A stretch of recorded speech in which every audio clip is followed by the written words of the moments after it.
in so that they can't run wild like they did under the previous administration. And we have health care reform, going to get there, because that's the choice for them. Whether they want to continue the progress that we've made, or they want to go back to the period when Wall Street and corporate America ran wild and controlled the agenda, where they continued to ship jobs offshore. If you listen to what Boehner said, he wants to go directly back to what was there under Bush. Tax cuts for the very rich, coddling corporate America, protecting those that send jobs offshore, and cutting Social Security and privatizing it. All things that are bad for workers and bad, quite frankly, for the economy and the country. So we'll continue to remind them of the choice that's in front of them, and that nobody gets the luxury of sitting this one out. Because on November 3rd, when you wake up, if you sat it out, and then you decide, you figure out that what I've done was wrong because we're going back to the old economy of George Bush, where corporate America and Wall Street controls all the shots, I think our members understand that. I think our members are starting to get energized. I see it in the field as I go out there. The more we talk to them, I think the more they get energized. We've had meetings with over 225 of our leaders in the battleground states. They left very, very enthusiastic about where we are. It's not letting the spin machine of the anti-worker faction, I'll put it that way, dominate the debate. The debate is we've made progress, we need to make more progress, but it's a decision whether we go forward or backward.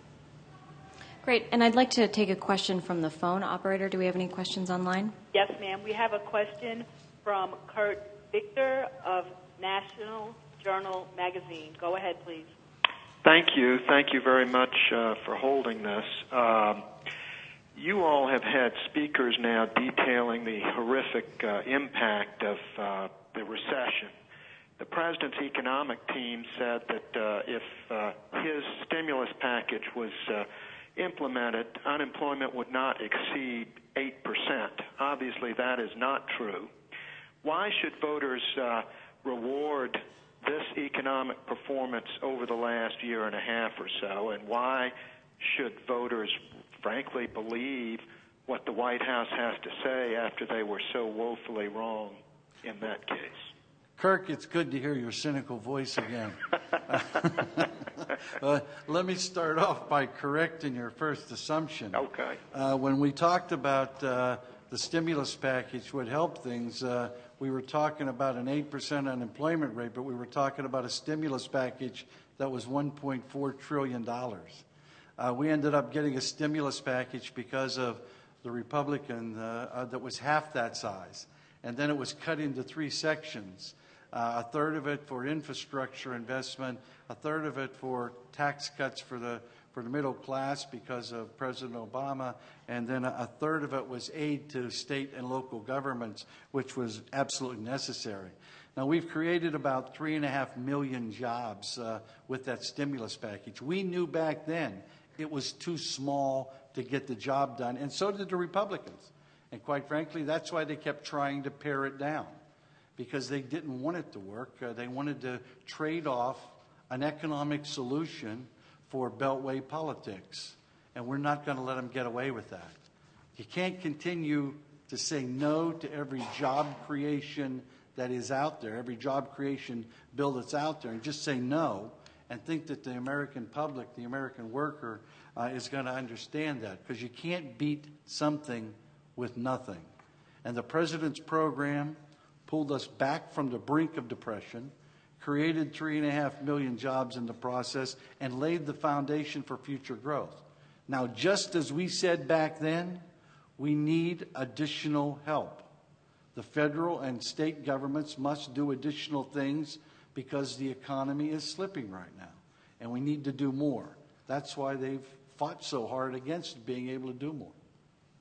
Thank you. Thank you. Yeah. They need to do more, states and the government. Sorry. You say that they need to do more at the state level and the government, but it looks like there's not much appetite in either party to do any more jobs legislation. How do you have faith that these candidates, if they win, will be able to enact jobs legislation, considering Democrats will likely lose many seats? I do. In fact, I think there'll be votes between now and November. You'll see the Transportation Reauthorization Act, which is a job creator. You'll see the Clean Water Act, which is a job creator. You see the Clean Energy Act, which is a job creator. All of those are going to be coming up between now and the election. And you're going to get a chance to decide who votes for jobs and who doesn't vote for jobs. I think there is a tremendous appetite on the Democratic side to create jobs and also to create manufacturing jobs, good manufacturing jobs, clean jobs, because we can do a couple of things here. With the Clean Jobs program that's been offered in the House and the Senate by the Democrats, we could clean up the environment and create a number of good-paying jobs in the process. So what we'll say is the following. All the talk about a deficit right now is misplaced. While there may be long-term need to correct the deficit problem we have in the country, there is a short-term job crisis. And if you want to solve the deficit problem, you create jobs. Because if you don't create jobs, no matter what you do, you won't solve the deficit problem. Yeah. I'm sure you saw the Gallup poll that gave the Republicans in the generic ballot a favorable rating by 10 points yesterday. You invoked the name of Mr. Boehner several times here today and talked about what the Republican agenda would be. Are you trying to sort of play off your side against the potential of a Republican Congress, the potential of a Boehner speakership to try to court voters this fall? We absolutely believe that when workers get the votes, there will be no Speaker Boehner. Great. And let me go to another question on the phone, operator. There are no further questions at this time. Okay. As a reminder, if you wish to ask a question, please press *1 at this time. And let me just ask everyone in the room to say your name and outlet as well. More questions? Holly? Thanks. I'm with Bloomberg, Holly Rosenkrantz.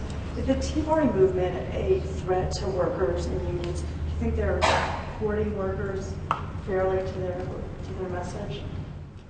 I'm sorry, you tailed off, Holly. Sure, Say can it you again. speak a little more clearly about the threat of the Tea Party movement to workers? I don't see the Tea Party as a threat to workers. I see rhetoric, if it's geared towards hatred and anger, which some of it has been, I see that as a threat to America and democracy. That's why we're trying to change the frustration and prevent it from being turned into anger and hatred. It channeled into constructive action.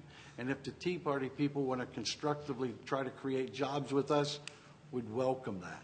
It wouldn't be something that would turn against. But, however, if they want to turn language and use harsh language and try to create a polarization, we think that's the wrong way to go.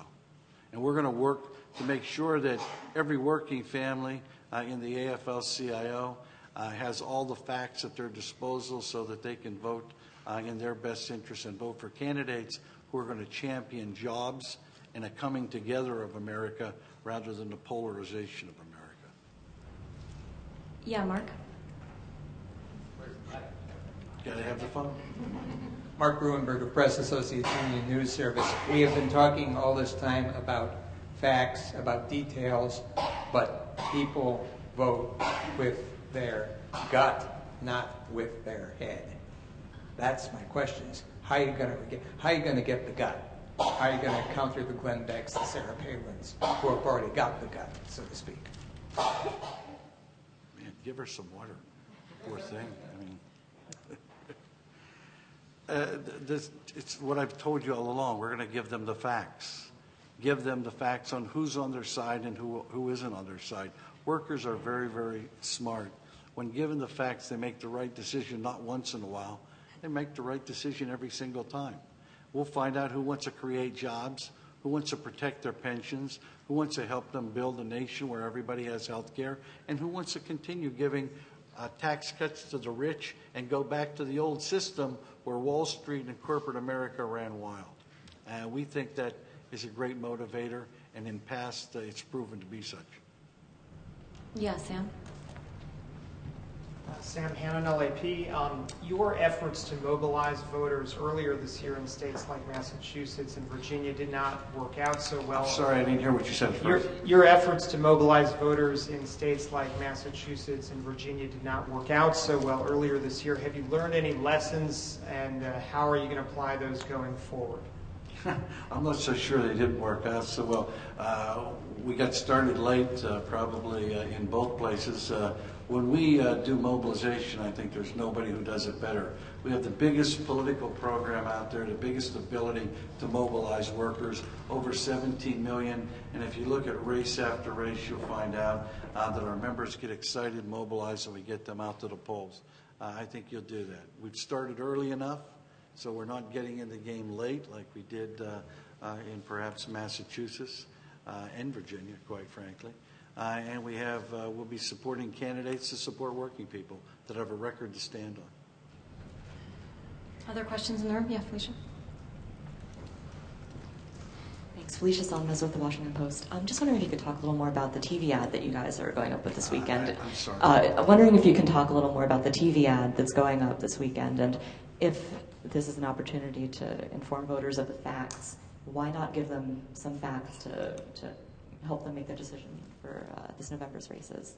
Well, this is Labor Day, and it's about defining us, defining about who working people are. And that's what the ad does. It tries to say a couple of things. One, workers really built the country, they make it run, and they defend it. And we do that best when we all come together and work together rather than trying to polarize groups. And that's what it is. It's an attempt to define us for what we are. The groups that brought you the weekend, brought you better wages, things of that sort. Operator, do we have any more questions on the phone?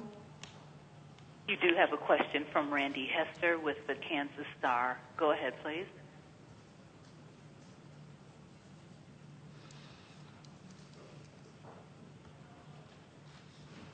Do we lose him? And industries with higher paying jobs. Randy, we missed the first part of your question, if you can repeat it. Sure. There's a story in the New York Times yesterday about in the private sector, industries that provide low-wage jobs are growing, while the industries that generally have higher paying jobs, $17 or more an hour, are not growing as quickly. And I know that's the growth of low-wage jobs has been a problem for decades now. But Rich, how do you see how organized labor can attack this problem in the private sector, where the rate of union membership has been stable or declining for some period now? Well, first of all, those low-wage jobs, the high-wage jobs, weren't originally high-wage jobs. They became middle-class or high-wage jobs because unions were able to negotiate benefits for them so that people had more money in their pocket. They got a fair share of the profits that were made by corporate America, and we had an economy that could really grow because people grew it. Consumers are the biggest driver of our economy. 72% of our economy is driven by consumer spending. That's why the Employee Free Choice Act is so very, very important. Those low-wage jobs that are out there, we'll convert those into higher-wage jobs if given the opportunity, and to show people that you can't have a low-wage, high-consumption society. We've tried that for 30 years. It didn't work. The only way you can have that is to have a high-wage, high-consumption society, and the best way to achieve that is through collective bargaining. That's what happened in this country from 1946 to 1973 when the middle class was born. Productivity doubled, wages doubled, and the people in the bottom two quartiles, their wages were increasing faster than the people at the top, so that the wage gap was closing. People had money, the economy grew.